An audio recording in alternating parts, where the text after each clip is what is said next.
What's up, everybody? Welcome in to another edition of SSPN Recaps. Ethan, I think the last one that we did, we were on like an 11-game win streak. That was the last SSPN Recaps we did. I know we did the 9, I say win, lose streak.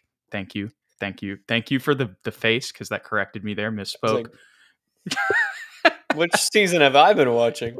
Not that one. That one doesn't exist. Yeah. But we had, the point is that the past 2 SSPN recaps episodes that we've done, obviously we've done a lot of post games in there. And I think we did have one SSPN live in there kind of talking about everything going on. But I believe this is the first SSPN recaps we've done since we broke the losing streak against LeBron of all people. I know it was the Lakers kind of backups after that. They had 4 starters out. So I don't want to pin it all on him, but it's just ironic that if you would have told me which game are we going to break the win streak against, the last one I would have thought was against the Lakers with LeBron playing. So that's just another thing that ties into this season. it just fits so well. It's like the last thing you'd expect. But since then, we have had back-to-back performances that have been very similar. Obviously, one was without Victor Wembanyama. And to be honest with you, I was working last night, so I did not catch the full Bucks game, but I did watch the highlights and I did kind of see some similarities. It feels like the only spark that we kind of had in the game was when we got it to 12 right before halftime, kind of similar to the Pelicans game where we had a little mini run at the end of the half and got it to 10, and then we're completely obliterated in the second half.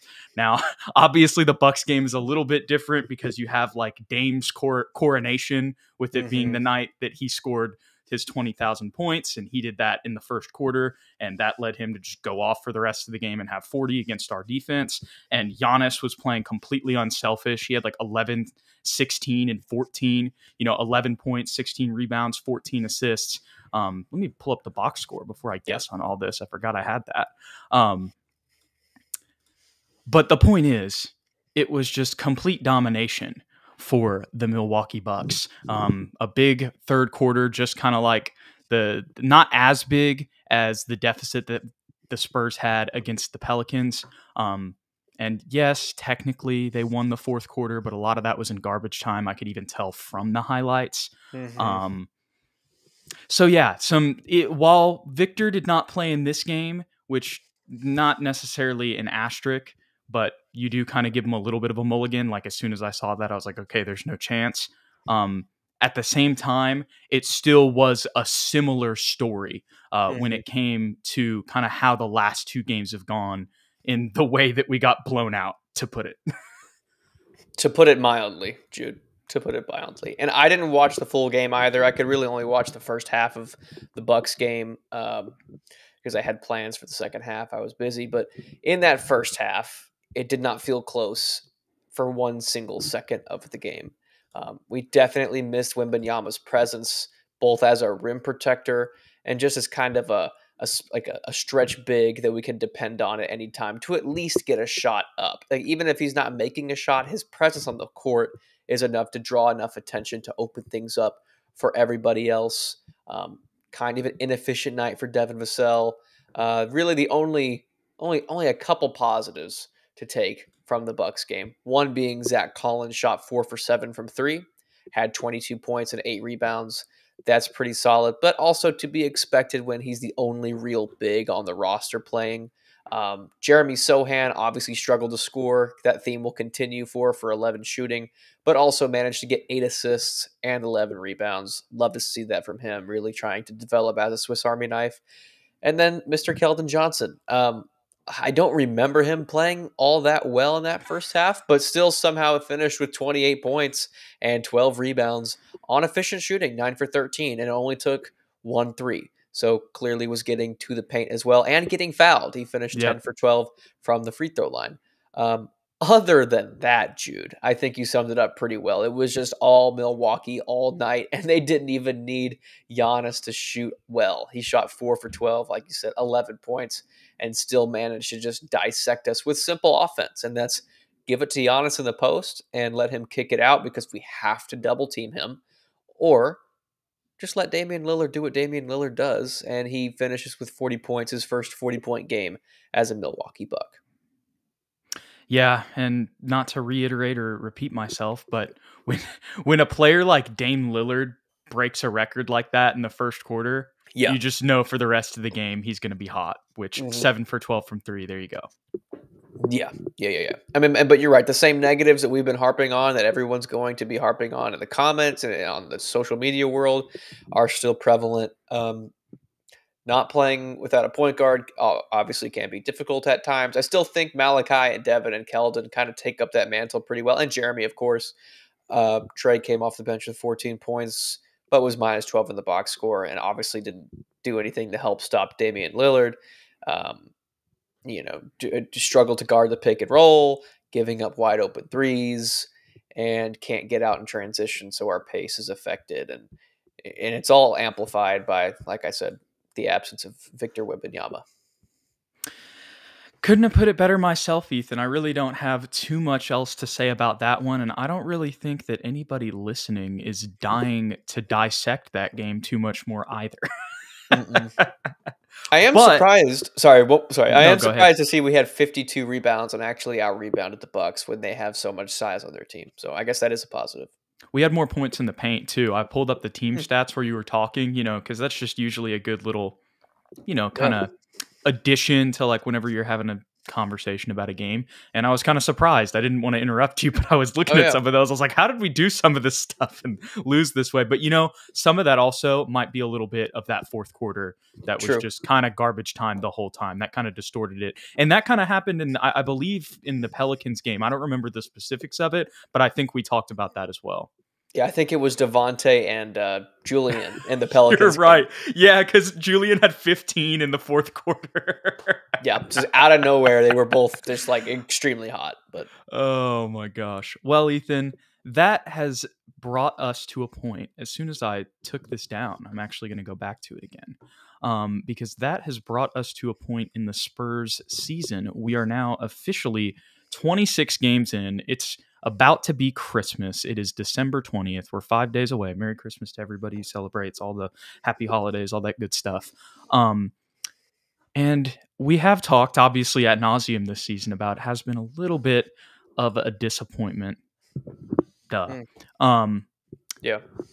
But now that we have a good sample size of 26 games here, Ethan, and we're going to talk about the schedule moving forward here a little bit. That's why I pulled it up. But before we get into that, what are your thoughts? What are your takeaways, your overall takeaways on this team? I know this is a very open-ended question, but just kind of what you've seen from these 26 games so far. What are some more concrete, definitive takeaways you have from the squad? Obviously, you touched on a little bit of the strengths and weaknesses, but just more overall in kind of, that bird's eye view when we're thinking about the long-term development and rebuilding of the Spurs. I still think we're moving in a positive direction despite being 4-22. I think everyone, including you and I, were maybe a little too optimistic about the outcome of this season. I think that's safe to say. We're 4-22. I don't think it's going to turn around necessarily in this season, but I still think there have been individual improvements and glimpses into what we can expect moving forward. Because at our best, what we saw against the Lakers, what we saw against the Rockets, and twice against the Phoenix Suns, is that we have a future all-star in Victor Wembanyama, clearly, averaging 19 and 11 and 3 blocks as well. Obviously struggling with his efficiency, but our biggest concern was his ability to match up against physical bigs, and especially defensively. Knock on wood, that has not been a problem thus far. We were also worried about him just having to rest a lot. Knock on wood, he's only missed 2 games so far the first half of the season. 2 huge takeaways from him just individually as a player. So we know we're going to have a cornerstone we can build around moving forward.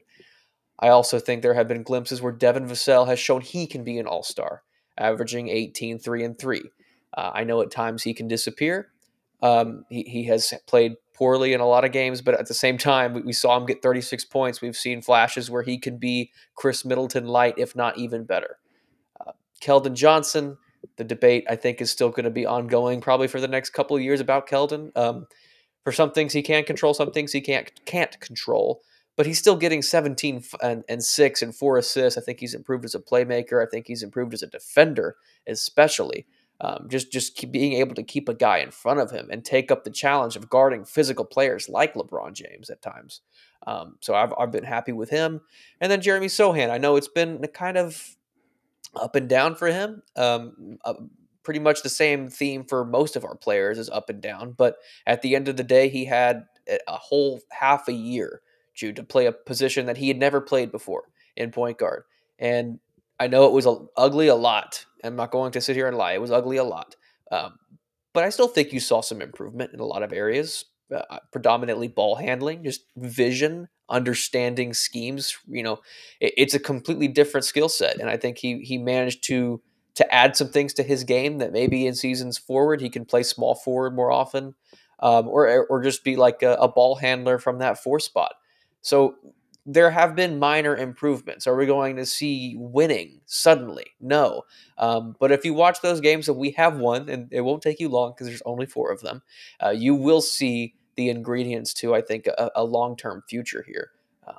But it's going to be a painful year, maybe even 2, before we actually get to that point. And that's being kind.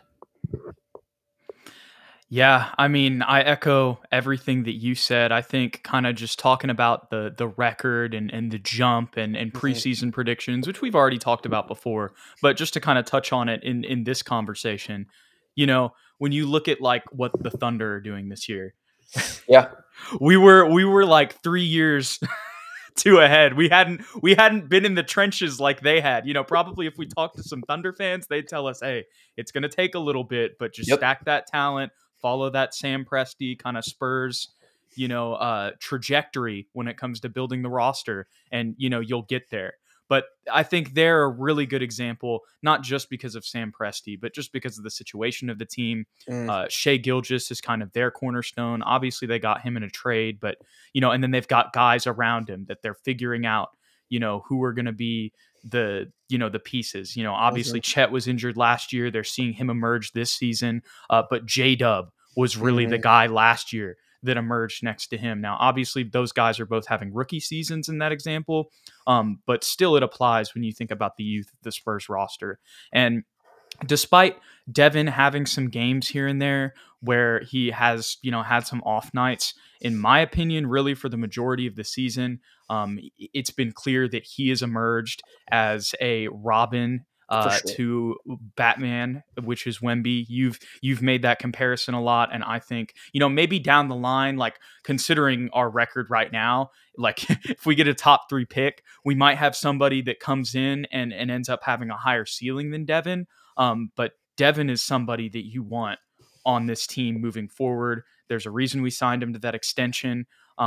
And he is going to be a guy that I think regardless of who we bring in the draft, he's going to be able to mesh with everybody. He's going to be able to play off of them with his off-ball shooting ability. And then also, he can bail us out a lot of times. And obviously in the future, we're going to have better half-court sets and we'll be running more efficient schemes and whatnot. But still, there's going to be times where sometimes you just need to get bailed out and get a bucket. And obviously, Wemby has that ability too. But, as he continues to work on his balance and his fluidity in the game, Devin is somebody who is really showing that, those last 30 or the 30 games that we saw from him last year and the improvements the flashes that we saw, that they were no fluke. Obviously, he's a 23-year-old player. He's still going to have his ups and downs in the NBA.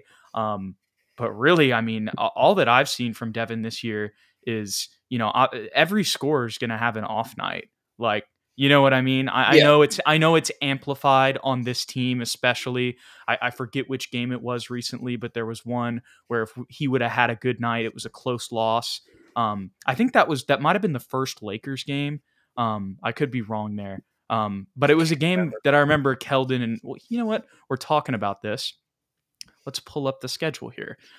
Yeah, I believe I believed it was, because that's a 3-game loss there. Or excuse me, 3-point loss. Like I said, it's like that's an example of how it's amplified this season. But when, like I said, kind of to open this conversation, when you take that 30,000-foot view, you can see that he is a quality piece that is going to be versatile in roster building as well, because he Mhm. can fit with so many people because of his play style.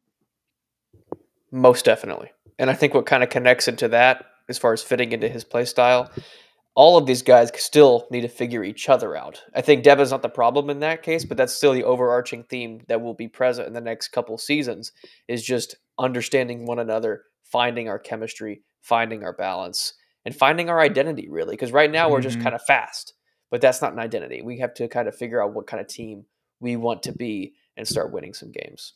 And some of that probably has to do with the pieces we're going to continue to bring in. For sure. We have all kinds of draft capital. I forgot to even mention that, Jude. And something else I think we've figured out, and this is no shade to this gentleman at all, but I think it's important to be, what's the word, objective here. Right. Zach Collins, I love him still. He is a backup big. He is not the starting center of the future in any way, shape, or form. I think that this season thus far has kind of proven that. I still think he can bounce back a little bit. I don't think he's as bad a shooter as he has been in this half a year. But even still, ceiling, backup center. Yeah. And that's a high-end backup center, I'd like to say. For sure. He's a guy that can provide grit, and he has played better coming off the bench thus far.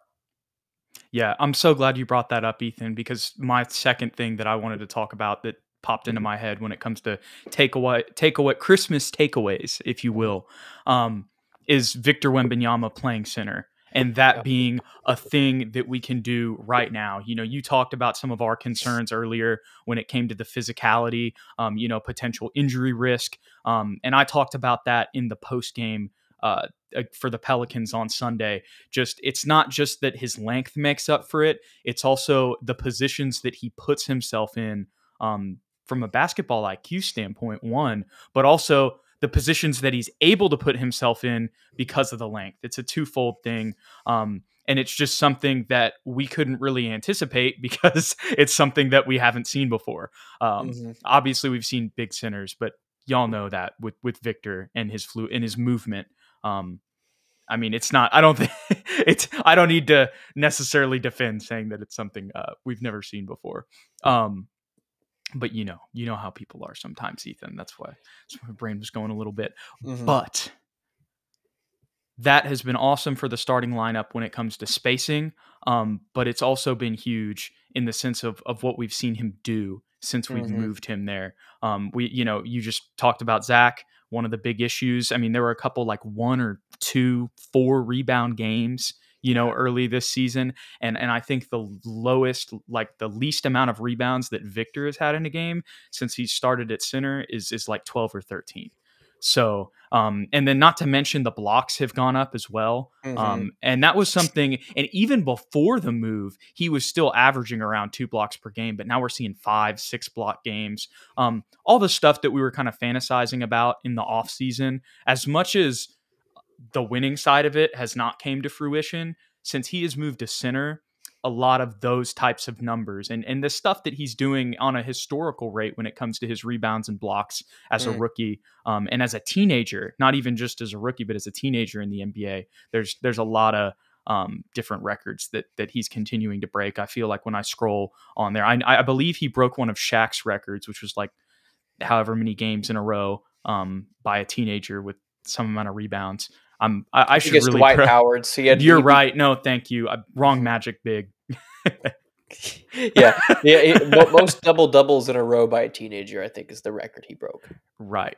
Yeah, and I think there might have been something that I saw about Shaq too, and that may have been an individual game thing. But regardless, the point is, I feel like when I go on Twitter or even just on when you're turning on broadcasts or whatever, it seems like he's breaking, some different thing, or he's doing something statistically historical, every time that they talk about it. Obviously, like I said, that's not translating to winning, and that's frustrating. But I think that aspect has only been amplified since he's been moved to center. So I think it's helped our spacing offensively. I think it's helped our defensive rotations. And also the thing that's worked out too is, even with the Sohan experiment, we've mentioned this before on the show, like all of us kind of knew long term it was probably going to be Jeremy and Victor in the front court. It's kind of cool that also we get to accelerate that. Now, obviously, Jeremy's coming back and adjusting and having his struggles offensively.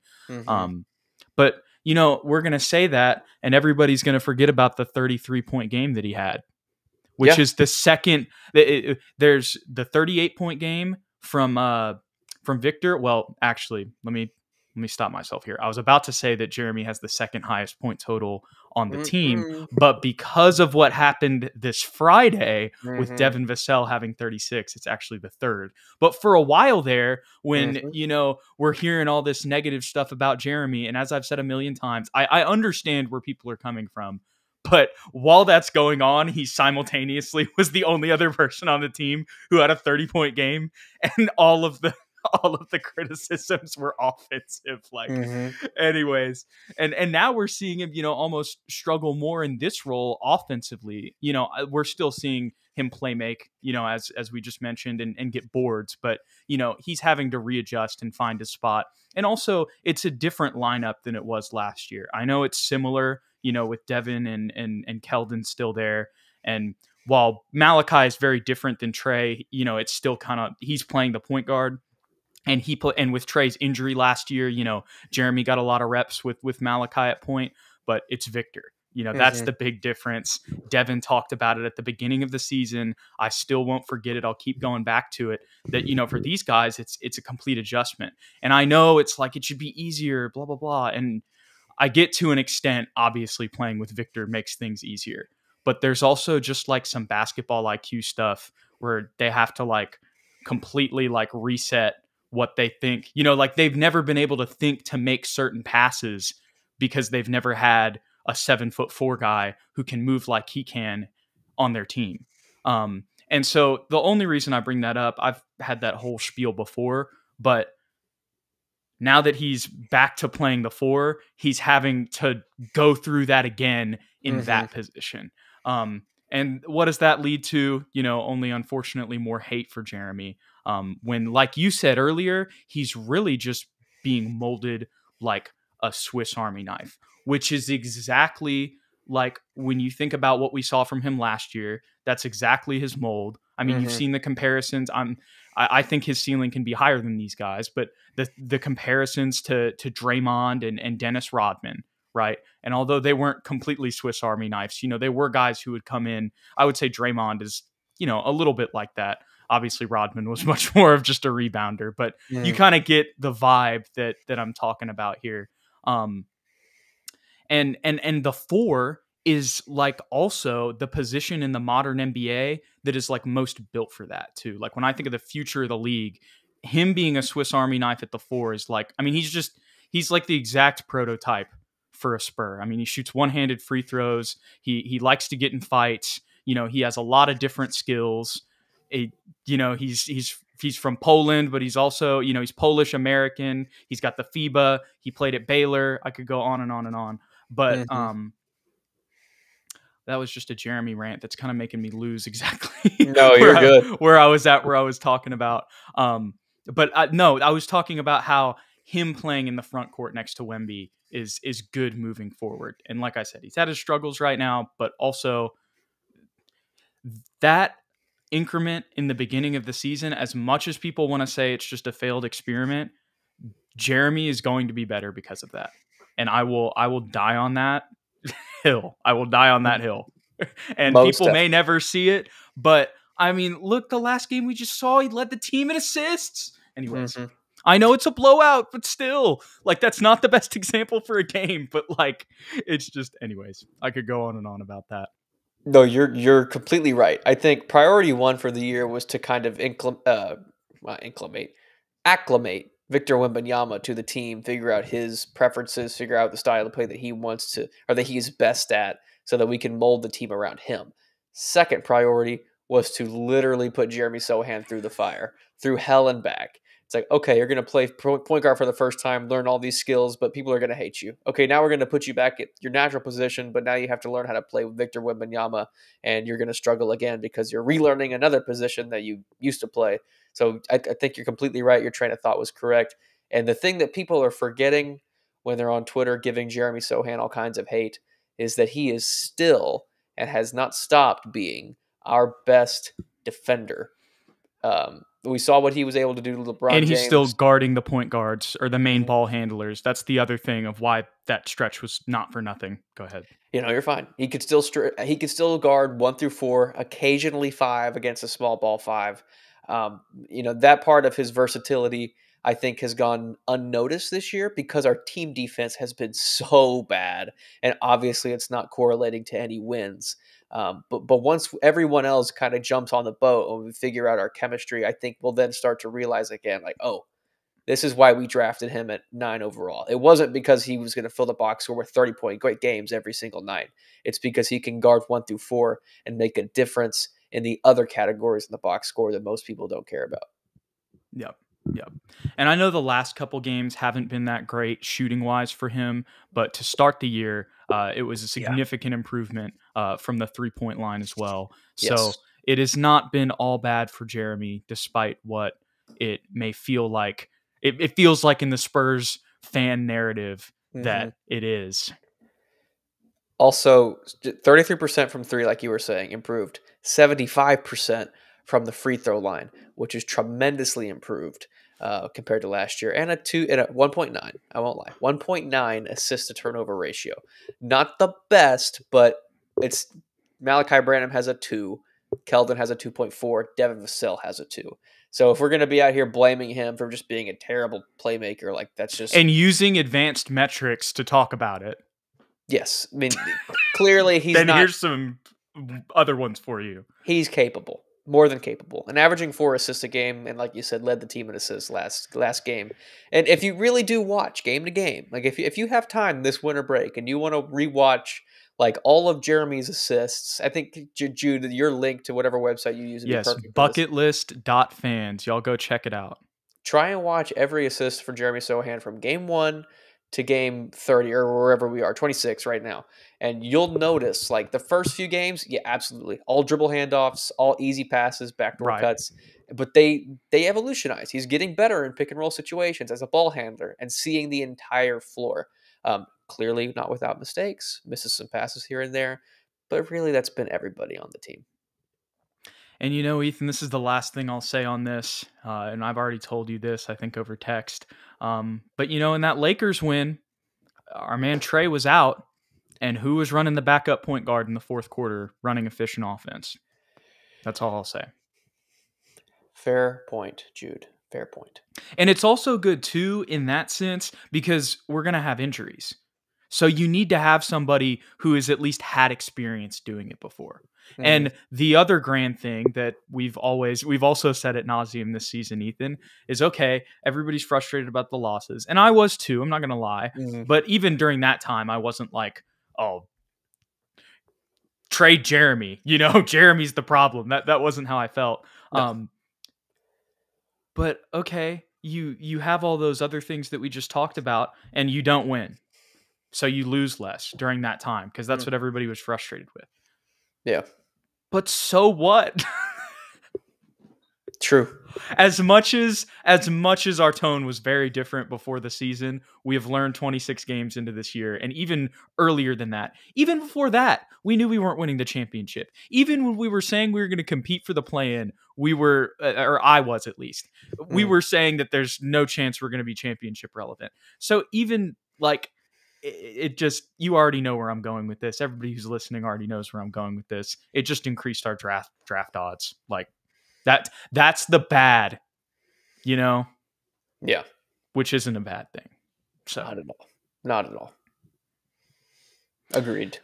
I think the last kind of thing that I have on this is I'll just go offensively and defensively. Some things that I've seen when it comes defensively. When we have intensity, that is when we find success. And that just comes with being, it's tough to do that. First of all, nobody does that all 48 minutes of a game. You've talked about that in a recent episode. But the other thing is there's still a standard of awareness, if you will, that you have to have. You just got to be locked in. That's actually the better way to put it. and you've just got to be, on high alert at all times. And I think that the only way that this group of guys is going to learn that, and this is another thing we've talked about, is just through reps and experience in the NBA. Because you can't take anything from, I mean, there's some things that they can take from the G League, but you can't take anything from college, and at least for this conversation, from the G League when it comes to like this type of intensity when you're matched up with the Lakers in the Staples Center, or I guess it's the crypto.com center, but you get what I'm saying. And then, or you're matched up with the Bucks in Milwaukee, there's only, you're only going to really feel what it's like to cover a backdoor cut from, I'll go back to the Lakers game, but like from LeBron until it's there, or whoever, whatever all-star, you're only going to, it's just, I think you already get what I'm saying here. These are just things that they got to go through. And it ties back to the Thunder point that I was making earlier. That's kind of humbled me this season. And it's just like, it takes time. It's like Pop told Thibodeau earlier this year, the clip that went viral on Twitter. It's going to take some time. And as much as, that is kind of a difference in the preseason expectations that I think we were setting on this channel, at least, speaking for myself. We've just been reminded. We've been reminded of the league and humbled a little bit in that sense of, what it takes to go through a rebuild and how long it takes and all the different factors that you have to have, to get to a position to where defensively, that's what I was talking about at first here, rotations wise, you're going to know what to do. You're not going to get beat all the time. And that's something that I have seen, throughout the season. But I also have seen an increase in some physicality, and some improvements from last year. But overall, that would kind of be the main deficiency there. I've seen a lot of improvements on both sides since the lineup change, but overall throughout the season, it's just there's just stuff that we're going to keep getting beat on until one day, we've been beat so many times that it finally clicks. Yeah. Defense is the most complex and difficult thing to be good at, especially when you have no experience with the guys that you're playing with. I mean, and that goes pretty much at all levels. I mean, if you play pickup basketball with guys you've never met before, your defense is going to be terrible. It's all amplified when you play against professional athletes, and suddenly you're thrust into a lineup where you have a point guard and you're playing with the number 1 overall pick. You don't know what he likes. You don't know where he likes the ball. It's just a lot of things to learn, and it's going to take a long time, like you said, Jude. But there have been individual improvements. I think everyone, pretty much from top to bottom, has improved just as far as staying in front of their man. But like you said, it's the rotations, it's the knowing where to go when you get caught on a screen, getting over a screen. Do I go over or under on Damian Lillard? Always over, never go under. He's a shooter. It's those little things that we continue to make blunders with, and that cost us games. And I hate to keep harping on it. I know people get mad at it, but age and experience is still, unfortunately, a valid reason for a lot of these mistakes.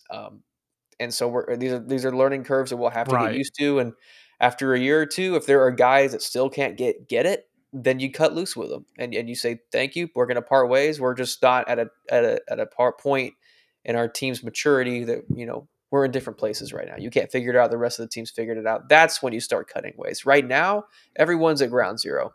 Let's give them all the chance to kind of build that repertoire and get better. Yeah. And when you factor in their age, it's also like over time, some of those things that we're talking about that they're not doing right now, they'll be able to do later. Yes. But not everybody, that's also how it works. And that ties into eventually making moves. But this is year 1 with Victor Wembanyama. And as much as last year was the start of the rebuild, this is almost like the real start of the rebuild, because now we have the centerpiece. Last year was, on the path to get that. Now that you have that, now you can kind of really set that timeline, if you will. And that's kind of, like I mentioned earlier, why we were real early, at least I was. There was something else that you just mentioned there that I felt like would kind of be, this is it. I had that whole spiel that I just, talked about before you got there defensively. This is a way in a sentence that I could have put it.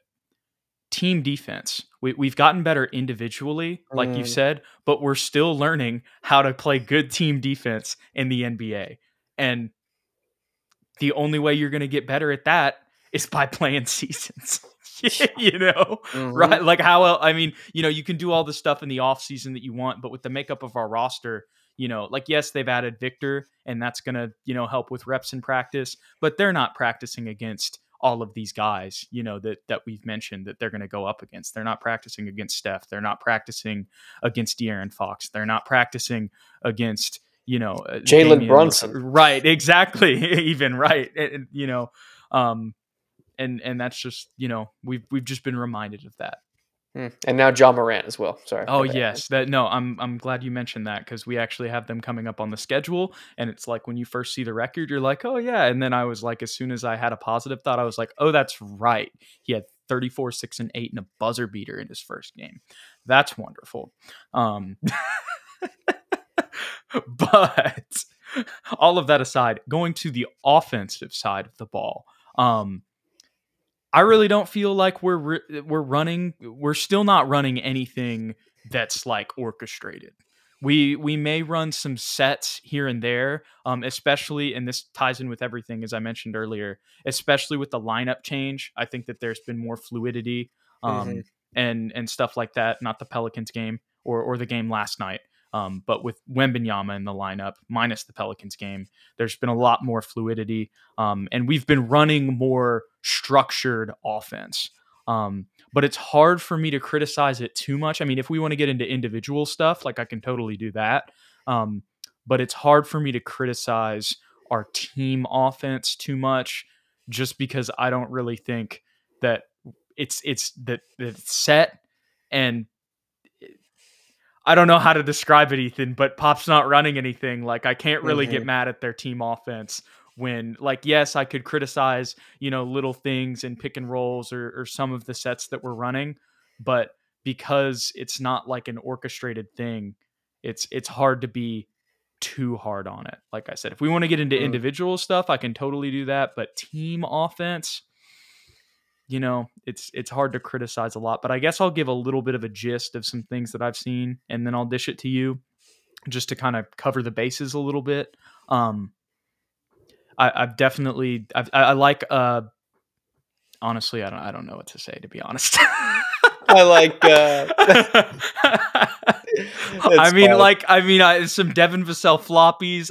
We don't really run that much. Like, it's like you give it to Wemby or we make plays in transition. Our half court offense, there really just hasn't been much structure. And I know that the structure that we have had isn't like a long-term set in place plan, which I know the future of our offense will be.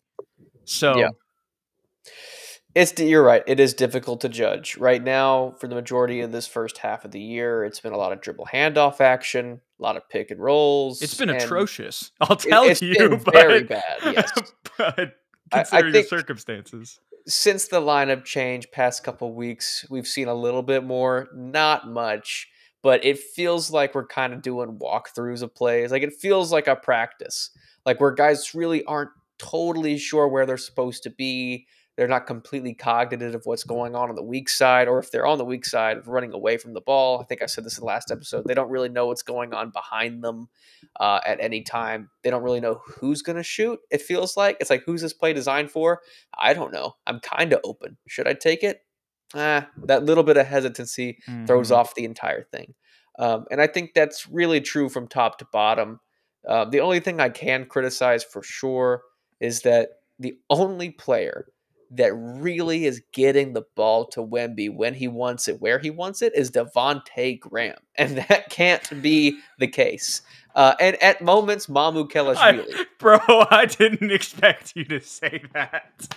I mean, it's true. You're not wrong. I thought you were going to say Trey at first, but you're right. No, yeah. I mean, Trey's the only one that's thrown him like a couple But still, lobs. He's missed him. I could pull up some plays right now. Yeah. Everyone's missed him. It's been blasphemous. Exactly. Like, he's wide open in the paint, and we can't figure out how to make an entry pass. And Did you see the Champagne play? I'm sorry to interrupt you. Did you see which the one? Champagne in the Pelicans game? Maybe. Okay, Probably. I so don't remember. we did the post game, and the only reason I'm interrupting you is because this is Mhm. actually like exactly to your point, and I missed it watching the game because we were getting blown out, so we Mhm. were kind of tuned out. But there's a play where Champagne had Victor like wide open on a cut to the basket, and Victor like played through the Claps. play and like acted to and like pretended to dunk Yeah, I saw without that. the ball. Yeah. I I missed saw that. that in the Pelicans game. I couldn't believe that. And so I was over with some friends this week and they were like, "What? You didn't see that?" I was like, "I watched that game. How did I not see it?" But, it was late and we were getting blown out, so I kind of tuned out. I missed a couple possessions and that was one of them. But when I saw that, I was like, "This is exactly what you're talking about." So I had to bring it up. Yeah. And for those of you that are basketball nuts like me and watch like random videos off YouTube, go find NBA Open Court. It's there's an episode where they do a "You Remind Me" thing, and it's a panel of ex NBA players from TNT. Kenny Smith is one of them, and for one of the topics, they said, "What's a player that's playing currently?" I think the episode came out like 2013, 2014. Playing currently that reminds you of you. And one of the things Kenny Smith said, which I thought was dumb when I watched the episode, was he was like, "I just don't think anyone's like me because guys come into the league with a different skill set." And he was like, "When I came in the league, you had to know how to make entry passes. Guys don't know how to make entry passes anymore." And that has become so extremely clear to me. Watching the Spurs, I'm like, Kenny Smith was totally right. Because when's the last time you went to an AAU game or a high school game or a practice where they're actually practicing passing the ball into the paint to a big? They don't do it. And I mean, it's no criticism against them. It's just not a part of the game really anymore. So now suddenly they're playing Shout out Dan with, Miller. He does do it, but it does he? helps when you it, but it helps when you have somebody who's 6'7" in high It does school. help. It Anyways. does help. But it's just clear that not, like very few of these players that we have on our team have played with a guy like Victor Wembanyama, who's 7 foot plus tall and requires you to pass him the ball when he's in the paint. It's like we're just not used to that fact yet. And then when we finally decide to pass it to him, there's hesitancy. We pick up our dribble and we're like, like we take so long to make the pass, and when we finally do it, it's a steal. And it's like, oh my God, it's so frustrating. I hope we can get that fixed before the end of the year because ideally that you would hope that that's something that should be pretty simple to address. But it's been a clear deficiency in our offense. And that ties back to one of the comments from the Pelicans post game. We were just talking about our passing in general and how Mm-hmm. it's kind of been lackadaisical all year. It hasn't been intentional. Our ball speed hasn't been up to the Spurs Ball standard. speed, yeah. But there you go. I mean, those are other things that don't necessarily have to do with structure of an offense, but they will. I say they don't necessarily have to do. Obviously, they do. They will, but they're individual things that you can talk about with what we're doing on offense right now that Mm-hmm. will have an impact even when we have structure. Well said. Well said. Alrighty. Well, we can go ahead and get to previewing the next couple of games here, Ethan, because we're going to be out for a while. We got Christmas, we got New Year's coming up, so we hope everybody enjoys that. And we're going to have a handful of Spurs games as well. And we actually, I'm not going to say that. I'm not going to say that. I'm just going to say that this schedule is this next 6 games that we're about to mention is probably the least daunting 6 games that I've seen so far. That's not me saying that we'll even win one of them. I think we will. But what I'm saying there is that just in comparison to the rest of the season, this is like the first stretch that we've previewed where I looked at the schedule and I'm like, oh, okay, there's a couple in here that we might actually have a chance in. And so we got the schedule up right now for those of you guys who are watching on YouTube. But for those of you guys listening on podcast, our next 6 games, we go to Chicago, who is working on trading Zach LaVine. Well, wait, did they say that they couldn't trade him or that they didn't have suitors for it? They did say that, but they have stated that Okay. they are trying to trade him, and the Didn't Lakers the are Kings, unwilling. didn't he want to wasn't there something with the Kings? Maybe, but I know the latest headline I saw was that the Lakers were in talks, but not wanting to include Austin Reeves, which is why they have stalled on talks. But with that being said, I think the Bulls are like 6-3 since he has not been playing and are on kind of a roll right now. Well, there you go. With Kobe White is like averaging like 23 points since Oh, Zach LaVine's been gone. So yeah, and people forget he was. I mean, I believe he was a lottery pick. I But think so. regardless, he was a really good player at North Carolina. Mhm. So that could be another, example of a young player emerging, in the league. Mhm. So, well, there you go. That won't be as anticipated as I thought it would be with some of the stuff that you told me, but still a lot better than the Bucks or the Pelicans, I would say. Yes. And then you got Dallas. That's probably going to be a tough one. Although Kyrie's not playing and he's out right now. Mhm. They did just get blown out by the Nuggets. No, okay, that's honestly, I'm not mad at anybody getting blown out by the Nuggets. So that's a bad example. And Lucas still had a triple double. Yeah, right. He had an incredible game. But more importantly, we played them close in the first game. Yeah. I don't think we're going to win this game, but I think that isn't like a complete guaranteed blowout. That's what I would say about that one. And then Utah's had its struggles lately, although Lauri Markkanen did just come back. So that's still not going to be an easy one, but they're around 10-17 right now. So still, in comparison to a lot of the other teams that we've been playing, a much more favorable matchup. And then we have a back-to-back in Portland. That's really the big one here. This is where I think we might be able, even if we only split them, I think we're going to win one of these Portland games. And so that'll just be, Scoot versus Wemby. Those will be a fun 2 games. And hopefully we can get a win in one of those because we really should, honestly. Especially with the lineup change. And then we have Boston. So Guaranteed loss. I won't say anything about Boston because I know you could maybe go back. Oh, well, in 2021, I was actually at that game where we beat them and Keldon dunked on Grant Williams. Yeah, but they didn't add Kristaps Porzingis and Drew Holiday. And then on Derek top White, of that that's what I was about to say. And on top of that, Derek is going off. He had 6 threes the other night, right? Yep. Yeah, that's it's funny. Even the good stretches, Jude, aren't that great. It's just I know. It's really just the 2 Portland games where it's like we might win one of those. We very well could go. What is that? 1-6. Yeah. You know what? I'll go 2-6. I'm gonna say we split. We win the second game against Portland, and we beat Utah in a close one, but we lose the rest of them. That's my prediction. That's not to just act like I'm copying you here, but my train of thought was I felt like Chicago or Utah would be the other one that we could maybe potentially pull out. Like I said, maybe there's a slim chance with the Mavs, but I'm not really betting on that one. It was more the Bulls and the Jazz, having the other 2 teams with below 500 records. That I thought we might have a chance against. But, and you're right, it still is kind of like it's not that great of a stretch. But Yeah. I mean, if you scroll back up and you look at New Orleans, right. Atlanta, Denver, New Orleans, Minnesota, Chicago, and as much as we beat Houston earlier in the year, they have above a 500 record right now. Then you got LA twice, New Orleans again, Milwaukee. These 6 games are better than that. A lot better than that. And that's like, what? I don't know. That's a lot more than 6 games up there. So I just hope, Jude. We're getting way ahead of ourselves here, but this will be my last point before we move on from this. Is on January 10th.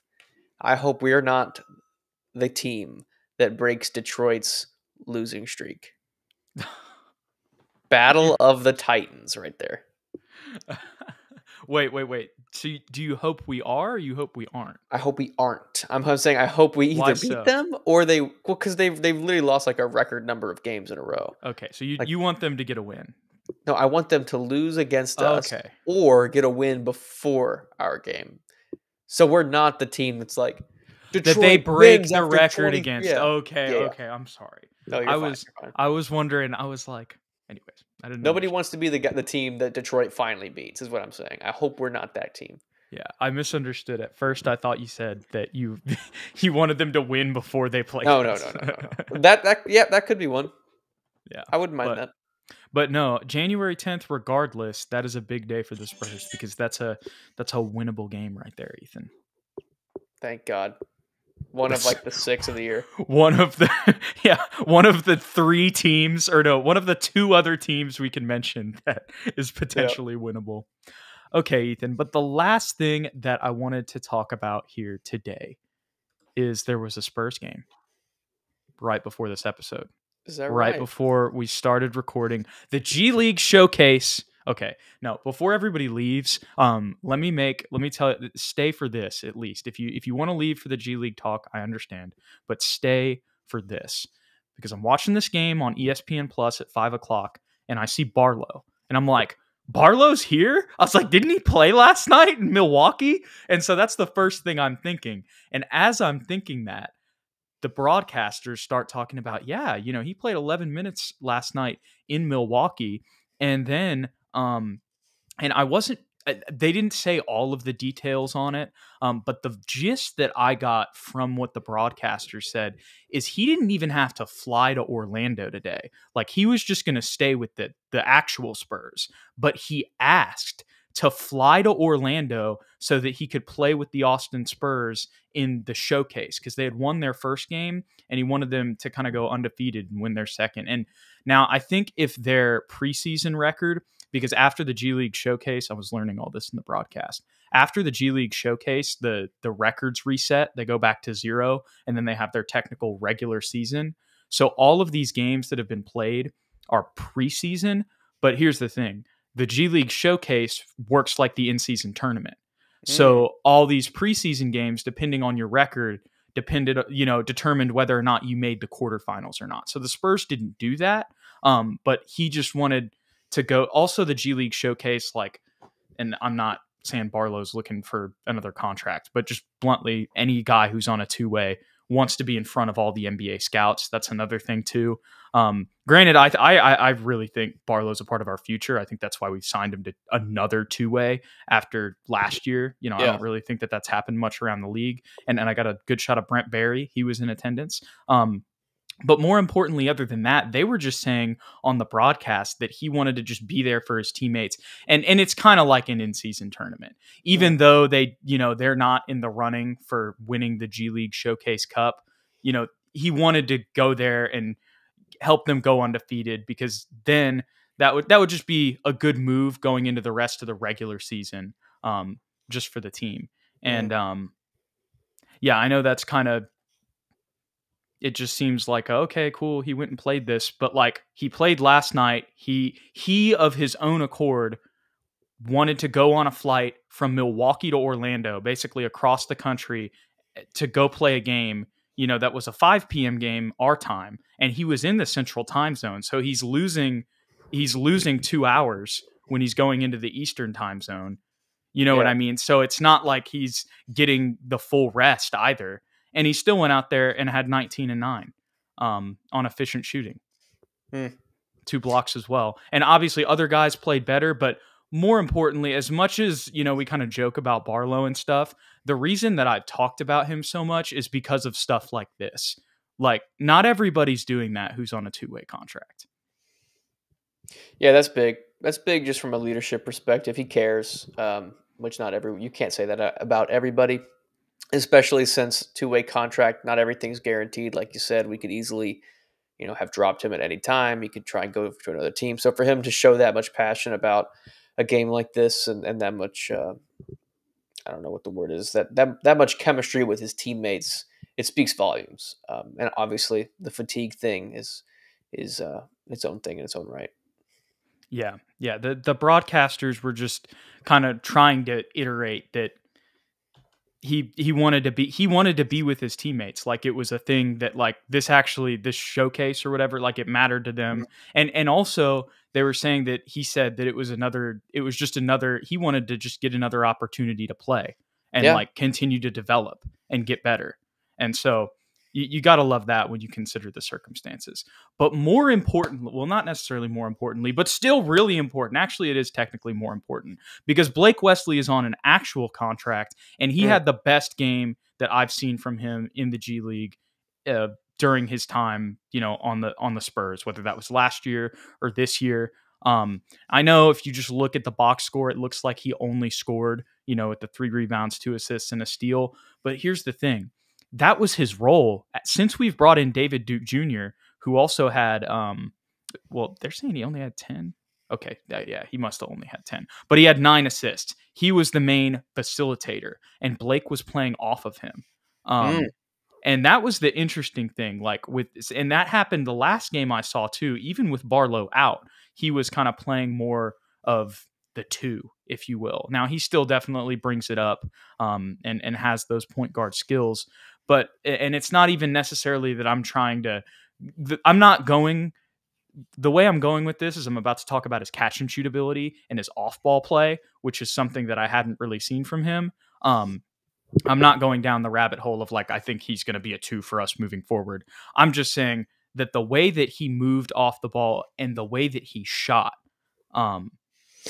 like I told you before we started recording, all of the things, there's a lot of things that you can criticize for Blake right now. And all of those things, I mean, I guess if you wanted to really say, okay, he didn't really play make that much. But like I said, that wasn't really his role in this game. That was more David Duke Jr. bringing the ball up and setting the offense. So yeah, just the way that he shot and also the shots that he hit, he hit this crazy tough shot in the corner out of bounds play that was right in a dude's face in the fourth quarter.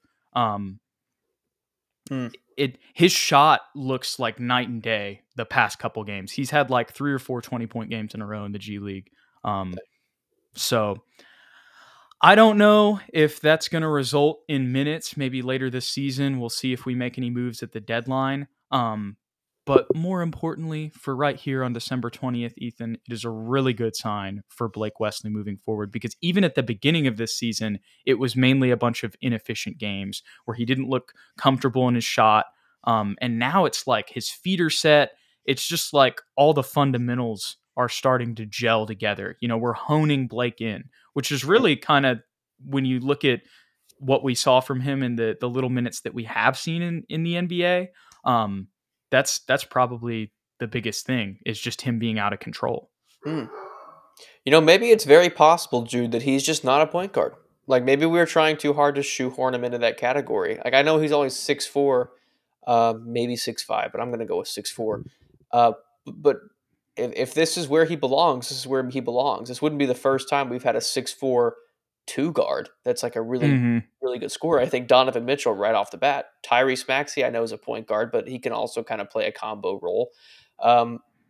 That'd be interesting if that's kind of a skill set that we didn't know he had and were able to unlock. And only thing I'm going to add to your points, Jude, I think you covered him well, was at some point this season, I need to see a bench unit of Trey Jones, Blake Wesley, Chetty Osman, Sidy Cissoko, and Dominick Barlow. Ooh.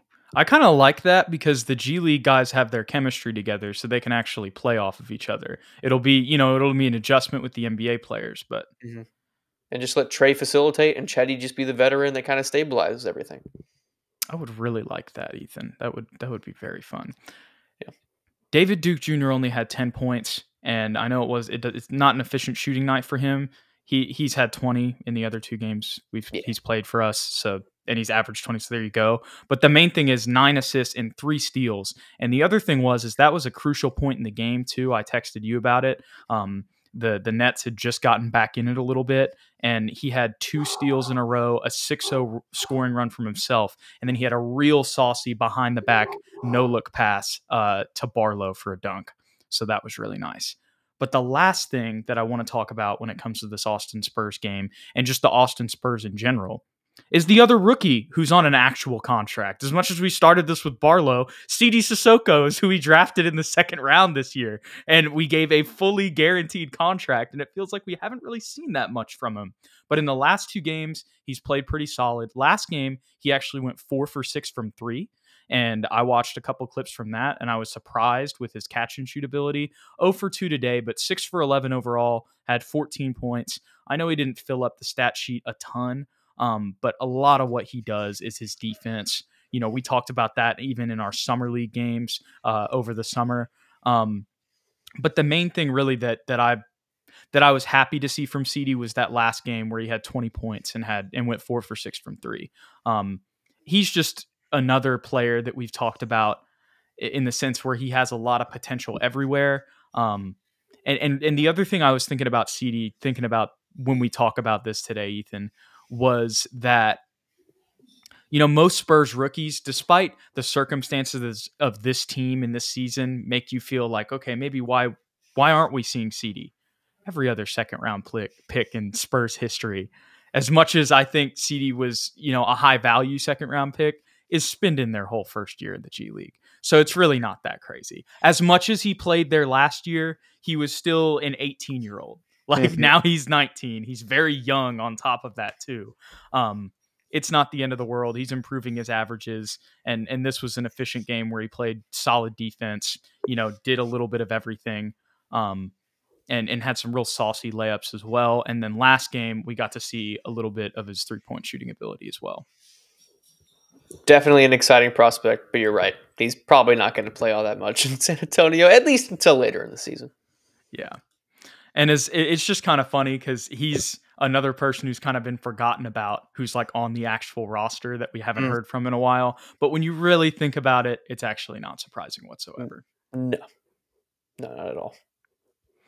Any thoughts, Ethan, on that trio that we just talked about there? Dominick, Barlow, Blake Wesley, and Sidy Cissoko moving forward. Improvements from all three. They look pretty good in Austin. I know their record probably doesn't reflect that, but individually they look really good. They're 7 and 8. They're all right. They're okay, middle of the road. I still hope to see them eventually in the actual rotation this season, at least for a couple games, maybe after the trade deadline, like you said. I agree. And that's the other thing. I mean, maybe some of those guys even get moved at the deadline. I don't, I would doubt that, but you don't know what's going to happen. And especially considering we've actually made moves the past two deadlines, I would probably definitely anticipate that it would be more something like we move somebody off so that we can give those guys playing time. Probably most likely like a Blake. Not saying we're going to trade Trey, but like, and we were just talking, maybe he ends up playing the two. But regardless, I would like to see those guys get some rotation minutes at some point this season as well. Let me check to see if we have anything else on my notes here, Ethan, but I think that is it. I think so too. I think we got it. I just looked up, it's been an hour, so we're going to wrap this thing up. We appreciate you guys hanging out with us tonight. Don't forget to hit that like and that subscribe button below. If you want to stay updated with the show, you can follow us on Twitter at SSPN at Jude McLaren, and at Ethan_Quintero. Ethan isn't on Twitter anymore, but still go follow him. Go follow him, because you just then you're an SSPN real one. Exactly. See, and we'll know who it is if you ever go back. You can check and you can see who the real ones are. So maybe that'll have some perks down the line when we have more funding for the channel, Ethan. Yeah, exactly. There we go. So like and subscribe. No, we appreciate you guys. Thanks for hanging out with us. Go Spurs, go. Hopefully over this next little stretch, the Spurs can maybe get 2 wins. We'll have to see.